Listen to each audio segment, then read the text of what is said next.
La ocasión anterior, recordarán que nosotros estábamos abordando el tema precisamente de la memoria eterna y vimos cómo dentro del paganismo esta memoria eterna es imposible. Y no solo lo había reconocido Florensky, sino también Vladimir Soloviev, este filósofo ruso bastante importante.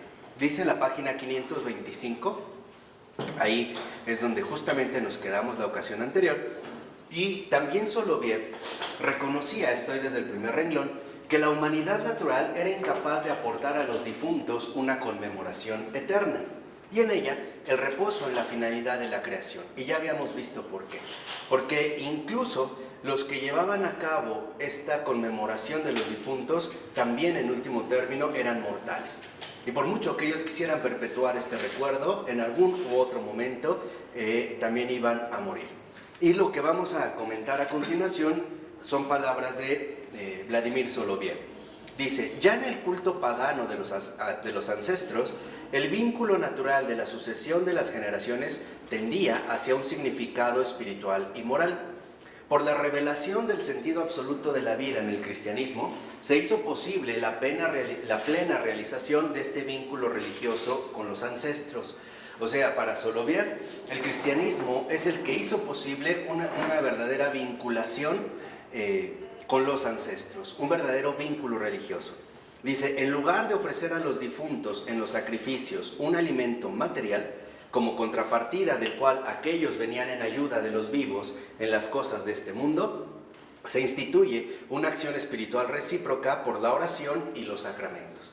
O sea, ya ahora con el cristianismo ya no se trata de ofrecer un alimento como ofrenda en memoria de los difuntos, sino que ahora justamente se va a sustituir por una realidad espiritual. ¿Y cómo se va a concretar esta realidad espiritual? Precisamente a través de la oración y los sacramentos. Y dice Soloviev: desde ambos lados se rezan los unos por los otros. Desde los dos lados se presta asistencia para poder alcanzar el bien eterno. Se trata de un bien absoluto, la salvación del alma. Entonces, lo que vemos es que en el cristianismo ya no solo se trata de conmemorar a los difuntos, sino de mantenerse siempre en el punto neurálgico que es la salvación de las almas.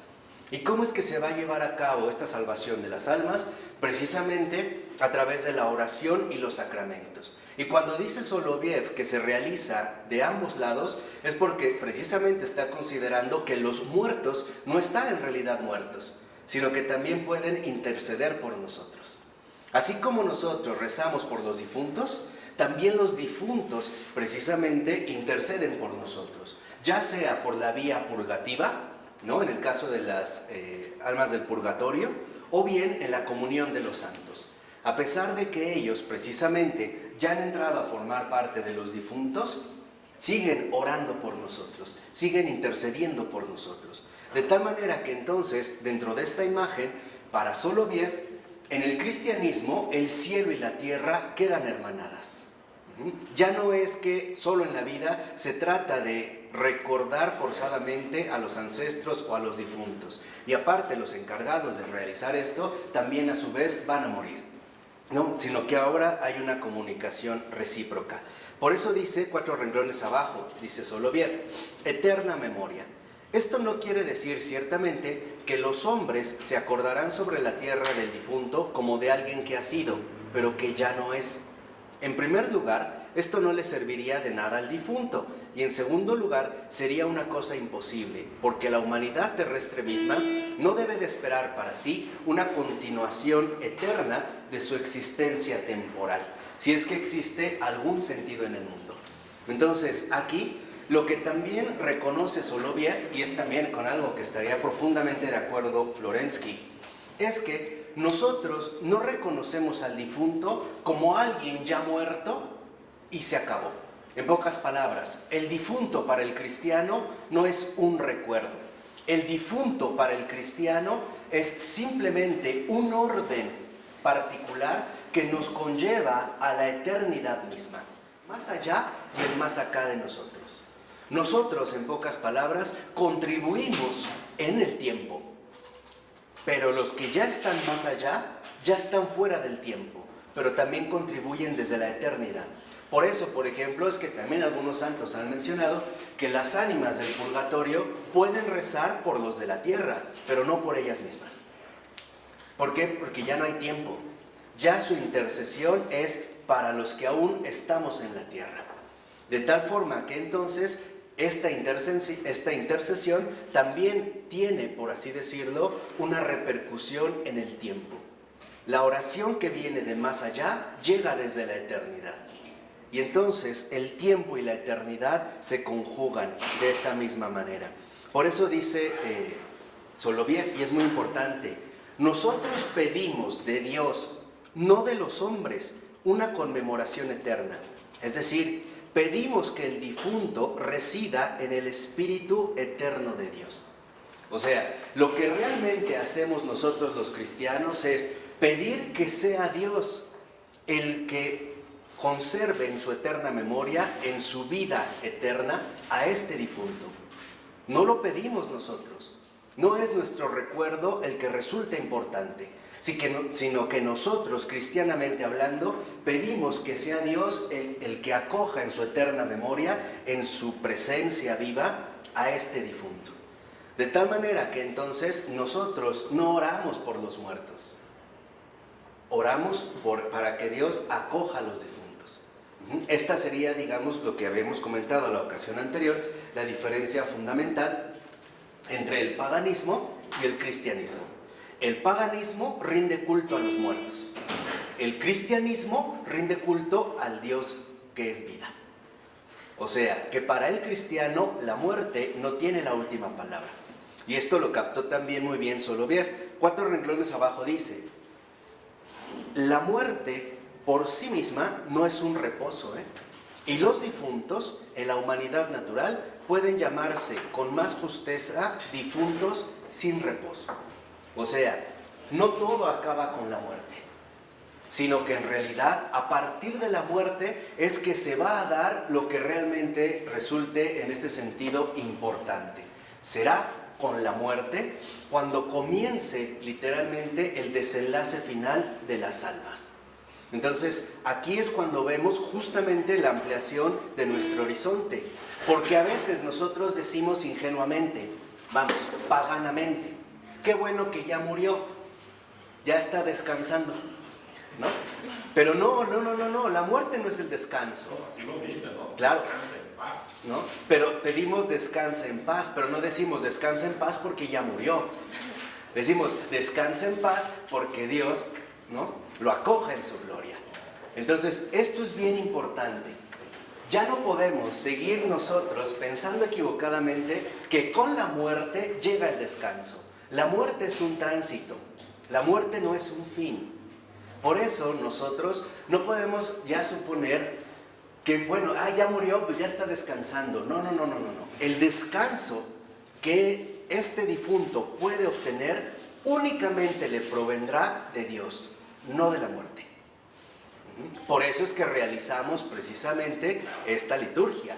Por eso es que realizamos esta conmemoración de los difuntos. O sea, para nosotros, en síntesis, a diferencia del paganismo, cuyas cualidades excepcionales ya las comentamos la vez pasada, pero para nosotros cristianos, a diferencia de los paganos, Dios es el verdadero descanso del difunto, no la muerte. No la muerte. Por eso, para nosotros, el culto se dirige al que da el descanso. Y reconocemos que la muerte es el paso necesario que hay que dar para poder acceder a este descanso. 525.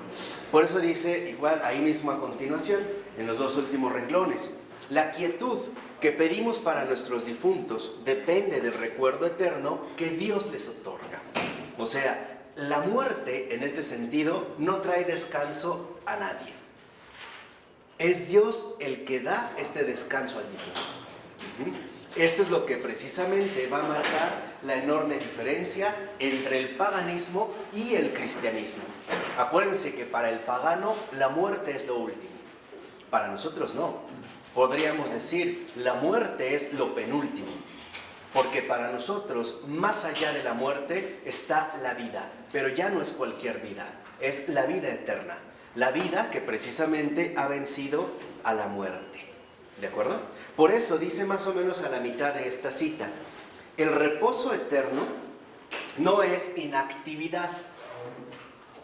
O sea, cuando nosotros decimos que ya murió, ya está descansando, es algo así como si estuviera en una especie de spa, ¿no? Entero, donde está echando la flojera, rascándose el ombligo, viendo olitas del mar. O sea, en una total flojera, en una total inactividad. No, Soloviev nos recuerda, no, el reposo eterno no es inactividad. Dice, los difuntos permanecen activos, pero el carácter de su actividad ha cambiado esencialmente. No procede ya de la tendencia inquieta hacia un fin distinto e incierto. ¿Se acuerdan lo que nos había dicho en un momento Adrián von Speyer? Que toda criatura es inquietud, es movimiento en el tiempo, alcanzar siempre un fin determinado, es una dinámica. Bueno, ahora dice Soloviev, fíjense, y que no se conocieron para que vean en el mismo espíritu. Por cierto, Soloviev es un autor extraordinario que inspiró también a una gran generación de escritores rusos. Entre ellos, por ejemplo, a Dostoyevsky. Dostoyevsky conoció a Soloviev. Y esta figura de Alyosha tiene mucha influencia precisamente de Soloviev. Y no solo eso. En los últimos años de su vida, sobre todo ya en los últimos momentos de su vida, Soloviev fue duramente atacado por el maligno. Ahí se ve la obra que realizaba, en esta profunda apertura. Digo, como un comentario también, ver lo que el Señor realiza, incluso en un filósofo, ¿no? Como Soloviev. Por eso dice Soloviev que no, que en realidad ahora se efectúa por la razón y la fuerza de una vinculación ya alcanzada y permanente con el bien absoluto. O sea, el difunto no queda inactivo, sino que la actividad del difunto ahora brota de su unión con el bien absoluto. Es una actividad distinta, es la actividad que trae consigo el amor mismo. ¿Qué quiere decir? Que si en la tierra nosotros realizamos múltiples actividades, el descanso del difunto consiste en ser partícipe de la actividad propia del amor, o sea, el amar. Esa es la actividad ya del difunto. No es que está de ocioso o de huevón, no. En realidad, su actividad ahora es su compenetración profunda con el bien absoluto. Por eso dice, precisamente por esto, en este caso, la actividad es compatible con una quietud sin turbación ni preocupación. Esa es la radical diferencia. La actividad del difunto se da sin preocupación, por un lado, y sin turbación. Nosotros en la tierra, en nuestras actividades ordinarias, no podemos alcanzar esta cualidad. Para nosotros, la propia actividad creatural que poseemos nos lleva continuamente a turbaciones y también a preocupaciones. El difunto en este descanso ya no. Y dice, y así como la acción benéfica de los difuntos manifiesta los vínculos morales que los unen a sus prójimos según la naturaleza, es decir, su posteridad viviente, asimismo, en su reposo beato, son inseparables de sus prójimos en Dios y en la eternidad. Es el reposo con los santos. Entonces, lo que quiero que vean aquí es cómo, en efecto, Soloviev capta de manera, me parece a mí, bastante profunda, cómo el descanso en los santos ya es esta actividad del amor sin turbación ni preocupación. Ahora la actividad es este descanso profundo del alma en el amor.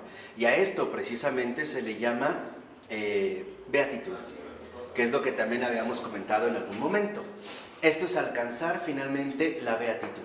Por eso dice al iniciar el otro párrafo, en resumen de todo este apartado, la memoria humana, lacerada por las contradicciones, anhela al sujeto trinitario que recuerde eternamente la verdad del tiempo y clama por la conciencia divina que instaure en su seno eternamente la vida por ella conmemorada.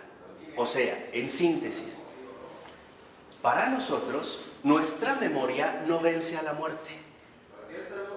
Y la razón es muy simple, porque también nosotros vamos a morir. Nuestra memoria no es perpetua. E incluso nuestra memoria tampoco es perfecta como para conservar plenamente un recuerdo.